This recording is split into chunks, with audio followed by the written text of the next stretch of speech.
Hello everyone, my name is Michael Rathman. I'm the PE specialist and middle school health teacher here at Christ the King. This is my 4th year at CTK. I've also been coaching cross country and track and field at LaSalle Prep nearby for the last 11 years.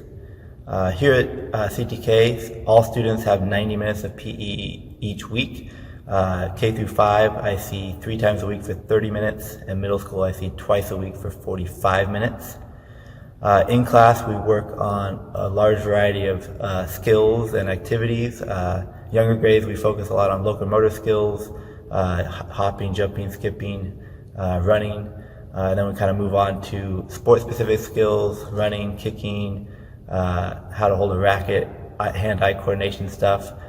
Some sports that we play are volleyball, basketball, floor hockey, soccer, badminton, large variety of games, and we also do different fitness activities like dance and yoga. We also do cooperative games with the parachute and scooters and things like that. Thank you for your time. Looking forward to seeing you one day. Take care.